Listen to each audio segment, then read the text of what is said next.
మరి ఏమిటి రామారావు గారు ఏం పిక్చర్లు వేశారండి ఆయన. అవును.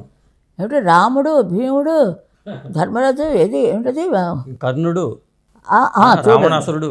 బాబా రావణాసుడు వేశారా? అదే అందం అనుకున్నాను.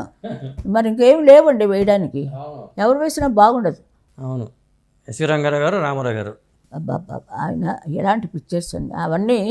భావి తరాల వాళ్ళకి చూసుకొని ఆనందించండి. అవును. నీతి నేర్చుకోవచ్చండి.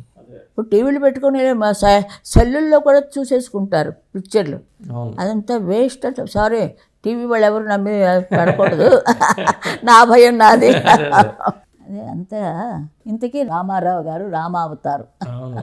అది ఎక్కడండి ఆయన నవ్వుతుంటే ఒక రకంగా ఆ డివైన్ పవర్ అండి. అవును. ఆ కృష్ణుడు వేశాడంటే అదొక టైపు కృష్ణుడిలాగే. బాబా ఈ టీవీలు ఇవన్నీ ఎందుకండి? మంచి చెప్పడానికే కదా వాళ్ళు అంత కష్టపడి పెట్టి చెప్తున్నారు. అవన్నీ వాళ్ళు వినాలి కదా. ఏమిటో చెప్ప. అదే రామారావు గారి గురించి చెప్తుంటే ఎంతకీ తరగదండి. అది మహాసముద్రం.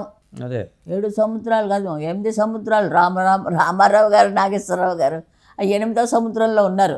మాయ అక్కడ పుట్టించి మాయలు పుట్టించారు. ఏంటి ఏది కాస్త అది పుడుతుంది కదా సినిమా వాళ్ళకి. పెద్ద వర్షం రావాలంటే వచ్చేస్తాయి ఫ్యాన్లు. అంతే చెప్తున్నా. ఏది కావాల్సిన వాళ్ళు చూపెడతారు. అంత విద్వత్, అంత ఇది అందరికీ అందించారు వాళ్ళు. ఎప్పటి నుంచి, మొదటి నుంచి, మన పుట్టక ముందు నుంచి ఎన్ని పిక్చర్లు తీశారండి. ఇప్పుడు మనం చూడొచ్చు కదా అవి. అవన్నీ టీవీలో వాళ్ళు వేస్తుంటారు. వాళ్ళకి ధన్యవాదాలు. ఎందుకంటే అలాంటివన్నీ జనం చూడాలండి. పాట అనేది ఎప్పటికీ బతికే ఉంటుంది.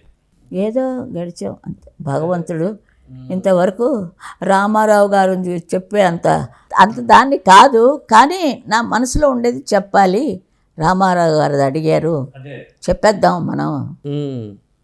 చెప్పాలండి, చెప్పుకోవాలి. చెప్పుకుంటే కానీ కుదరదు. నాగేశ్వరరావు గారిది, సుబ్బరామరెడ్డి గారిది పక్కపక్కన ఉండేది ఇల్లు. ఆయనే వెళ్ళారు ముందు హైదరాబాద్కి. సరే మంచిదే అనుకుంటే తెలుగు వాళ్ళంతా వెళ్ళారు, బాగానే ఉంది. అక్కడ సరిగ్గా జరగలేదండి. ఇక్కడ ఒక కోడంబాకం అని అంటే సినిమాది అంతే. సినిమా వాళ్ళు తప్ప అక్కడ ఏమి చూడు. ఆ స్టూడియోలు కూడా పోయాయి ఇప్పుడు. మేము పాడిన స్టూడియోలన్నీ లేవు. కరెక్టే.